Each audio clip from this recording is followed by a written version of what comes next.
আসসালামু আলাইকুম এমডি ফিরোজ ভাই। এখন কোথায়?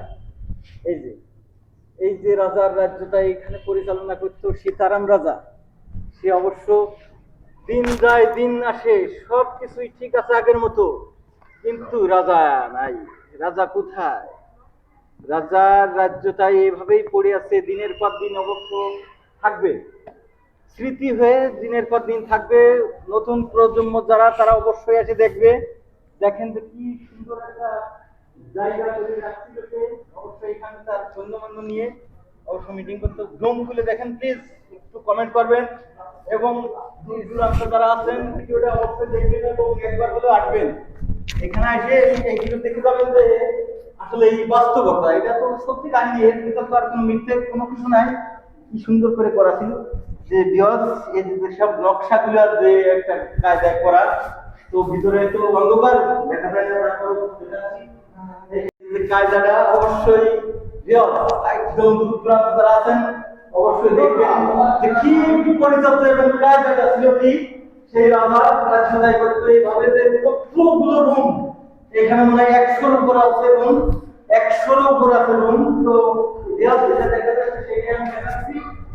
এইভাবেই দিনের পর দিন এই রাজ্যটায় রাজার ছাড়া এই রাজ্যটায় ঠিকই আছে। অবশ্য এরকম দৃশ্য অনেক জায়গা আছে, অনেক সিন আছে, ও পাশে আছে।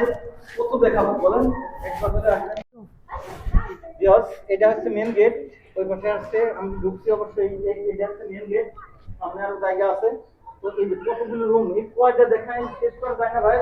তো আপনার বিনোদনের জায়গা যদি পছন্দ করে, যদি মনে করেন যে এখানে একটু আসবো, ঘুরে যাবেন, একবার হলো আসবেন, এসে দেখতে পাবেন যে এই ধরনের রুম কতটা কতটা রুম। আর সেই মোগল সিরাজদৌলার যে টাইমে ইয়া করতো, সেই টাইমের অবশ্য 200 বছর আগের কাহিনী।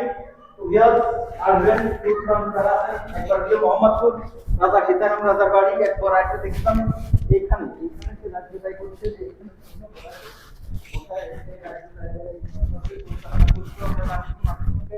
শুনেছি অবশ্য 200-250 বছর আগের কাহিনী। তো অনেক অনেক উপরেও তো অনেক আছে যে এখানে যে কাহিনীটা, ওই যে উনি ওইখানে বসতো, শোনা মুখের কথা শোনা, ওই যে ওইখানে বসেও। আর সৈন্যকন্য তারা এইখানে বসতে, যে আমি যেখানে দাঁড়ায় আছি আর উনি তো একটু উপরে। এভাবে শুনেছি, মানুষের মুখে শুনেছি এই কথাগুলো, মানুষের মুখে শুনেছি যে তার যে সব সৈন্য ছিল এইখান থেকে বসতো।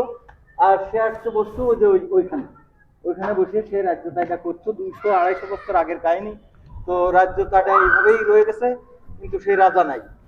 তো এইভাবেই দিনের পর দিন মানুষ আসবে, চলে যাবে, স্মৃতি হয়ে থাকবে আমাদের বর্তমান ভবিষ্যৎ, আরো কত প্রজন্ম মধ্যে এইগুলো দেখবে।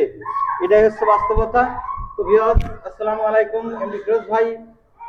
পরন্ত বিকালে একটা ভিডিও করলাম, আমার ভিডিওটা দেখবেন ভাই। নতুন একটা পেজ খুলেছি, পেজে একটু লাইক কমেন্ট শেয়ার করেন ভাই।